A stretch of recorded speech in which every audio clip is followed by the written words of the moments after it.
Bonjour chers amis, frères et sœurs, enfants, nous sommes jeudi 28 mai, rendez-vous du matin. Bonne journée à tous et que le Seigneur vous bénisse et vous garde en ce jour. Le prophète Michée nous dit au verset 6, verset 8, « On t'a fait connaître, ô homme, ce qui est bien.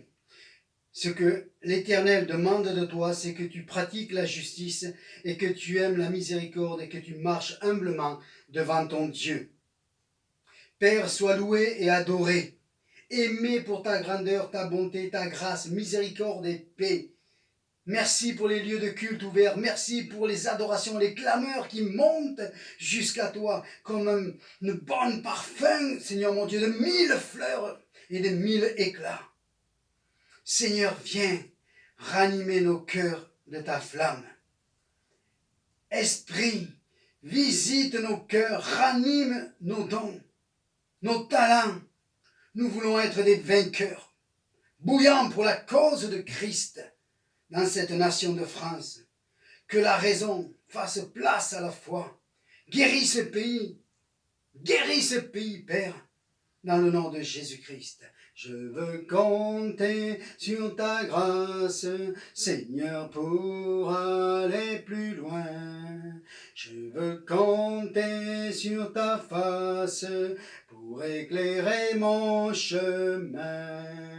Oh Jésus, prends ta victoire tout entière sur mon cœur pour que je vive à ta gloire et que je marche en vainqueur.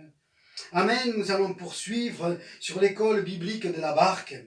Hier, nous avons vu Marc chapitre 4, verset 35, la tempête apaisée. Ensuite, Marc chapitre 6, verset 45, Jésus vient en marchant sur l'eau. Et aujourd'hui, nous allons voir deux autres histoires de la barque. Et que le Seigneur puisse nous conduire et nous aimer. Marc, donc, chapitre 8. Et vraiment, que si les futurs baptisés écoutent, il est important d'écouter ces histoires de la barque. Amen. Il est dit ceci, au verset 10, « Aussitôt il monta dans la barque avec ses disciples et se rendit dans la contrée de Dalmanuta.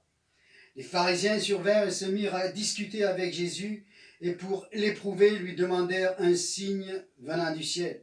Jésus, soupirant profondément en son esprit, dit, « Pourquoi cette génération demande-t-elle un signe? Je vous le dis, en vérité, il ne sera point donné de signe à cette génération. » Puis il les quitta et remonta dans la barque pour passer sur l'autre bord.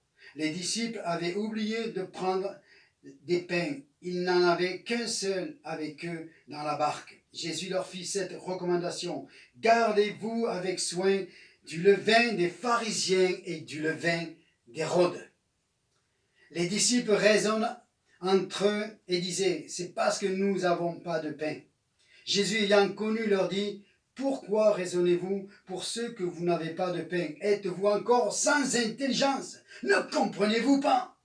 Avez-vous le cœur endurci? Ayant les yeux, vous ne voyez-vous pas? Ayant des oreilles, vous n'entendez pas? Et n'avez-vous point de mémoire? Quand j'ai rompu les 5 pains pour les 5000 hommes, combien de paniers pleins de morceaux avez-vous emporté? 12, lui répondirent-ils. Et quand j'ai rompu les 7 pains pour les 4000 hommes, combien de corbeilles pleines de morceaux avez-vous emporté? 7, répondirent-ils. Et il leur dit, ne comprenez-vous pas encore? Amen. Amen, c'est un passage assez dur pour les disciples. Amen. Mais ces reproches que Jésus leur fait, il peut nous les faire à nous aussi ce matin. Mais nous voulons avancer en tant que disciples et comprendre les leçons que Jésus veut nous donner, comme il les avait données à ses disciples en son temps. Là, il leur dit, gardez-vous du levain des pharisiens et du levain d'Hérode. Amen. Le levain des pharisiens, c'est toute cette religiosité qui peut tomber sur nous comme un vêtement, même sans qu'on s'en aperçoive. Alors veillons à ne pas être des religieux. Le levain d'Hérode, c'est des philosophies modernes de la société, c'est tout ce qui représente le monde. Alors cela, il faut écarter aussi. Et puis il leur dit, pourquoi raisonnez-vous? Frères et sœurs, nous raisonnons trop.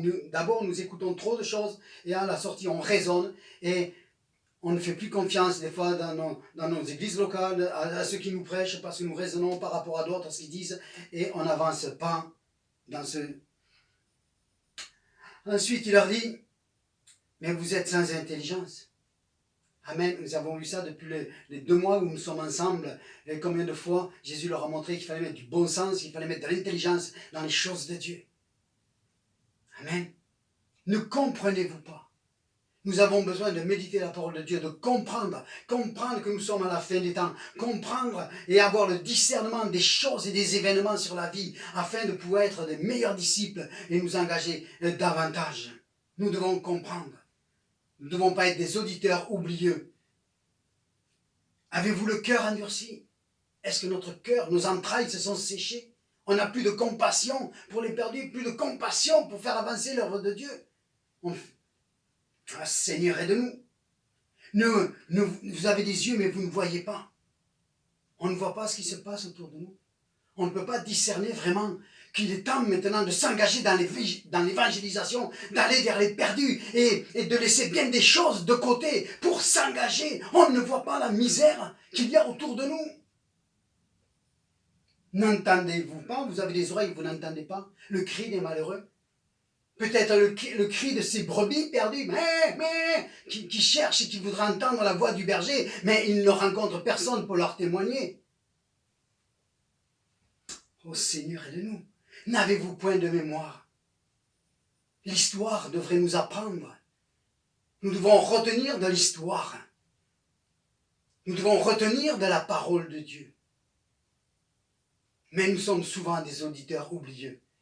On quitte nos réunions, on quitte nos études bibliques, si des fois on y va, et on passe à autre chose. Parce que les soucis de la vie sont plus importants que la parole de Dieu. Ensuite, il a dit, mais vous ne comprenez pas encore. Vous ne comprenez pas? Oh Jésus, quelle patience que tu as. Oh Jésus, quelle patience tu as eue pour tes disciples, combien tu l'as aujourd'hui. Et puis, nous allons un petit peu plus loin dans ce chapitre, c'est la même histoire. Nous voyons, vous lirez à partir du verset 31, il va y avoir de nouveau une confrontation, et Jésus va être obligé de dire à Pierre, arrière de moi Satan. Vous comprenez que Jésus, en tant que professeur, il avait des problèmes avec ses élèves. Au point qu'au verset 34, il est dit, puis ayant appelé la foule avec ses disciples, il leur dit, si quelqu'un veut venir après moi, qu'il renonce à lui-même, qu'il se charge de sa croix et qu'il me suive. Car celui qui voudra sauver sa vie la perdra, mais celui qui la perdra à cause de moi la retrouvera. Voilà, la vie des disciples. Et là, Jésus est en train d'appeler et ses disciples et la foule. Si la foule avait répondu ce jour-là, peut-être qu'il laissait les 12 pour en reprendre 12 de nouveau. Amen. Mais heureusement, les 12 ont été fidèles, parce que n'oublions pas que Jésus avait dit, nous savons que c'est toi qui as les paroles de la vie éternelle. Ensuite, il y a encore une histoire de barque, et nous allons finir avec ça, dans le chapitre 21 de Jean. Les disciples sont un peu déçus, alors ils se retrouvent au bord du lac de Galilée. Jésus leur dit, l'apôtre Pierre dit, venez, on va aller pêcher. Et ils s'en vont pêcher, mais ils ne pêchent rien. Alors Jésus vient à leur rencontre, et il leur dit, mettez les filets de ce côté-ci. Et ils ont écouté, et de nouveau une pêche miraculeuse. Jésus les a pardonnés. Il vient à leur rencontre, pas en leur rappelant les fautes, mais en leur rappelant son amour. La première rencontre, quand il est venu les voir et qu'il leur a dit, je ferai de vous des pécheurs d'hommes. Ça, c'est Jésus. Amen. Il vient, il a oublié les péchés. Ils sont jetés au fond de la mer. Il a oublié que 9 sont partis en courant. Ils l'ont abandonné. Il a oublié que l'apôtre Pierre l'a renié 3 fois. Et pour Jean, bon, il a été jusqu'au tombeau avec lui et à la croix. Mais ça n'empêche que pour Judas, lui, il s'est suicidé. Mais Jésus, la croix est passée par là, le sang a purifié, a lavé et a changé. Alors il les invite à la communion fraternelle. Il leur prépare du pain, il leur prépare des poissons à manger. Et dans la communion fraternelle, ils sont prêts, les disciples. Et nous devons être prêts maintenant à recevoir l'enseignement du royaume de Dieu. Amen. Et ensuite, pendant 40 jours, il va les enseigner sur le royaume de Dieu. Amen. Et voilà ce que l'apôtre Paul faisait aussi. Aller annoncer le royaume de Dieu. Amen. Qui s'approche et qui vient. Oh Père, aide-nous maintenant. Aide-nous à être des disciples. Répétez après moi si vous voulez. Seigneur, je veux être un disciple docile. Je veux être un disciple vaillant. Je veux être un disciple à l'écoute de ta parole. Je veux être un disciple avec des yeux ouverts, avec des oreilles. Je veux être un disciple qui comprenne, qui mette de la mémoire dans les choses de Dieu, afin d'avancer, alléluia, à la lumière de Jésus-Christ, que vraiment je puisse être ce disciple que tu attends que je sois pour cette fin des temps. Père, dans le nom de Jésus-Christ, nous voulons être une armée de bouillants, Seigneur, pour te servir dans le nom de Jésus-Christ. Soyez bénis, frères et sœurs, soyez bénis et encouragés dans le nom de Jésus. Amen.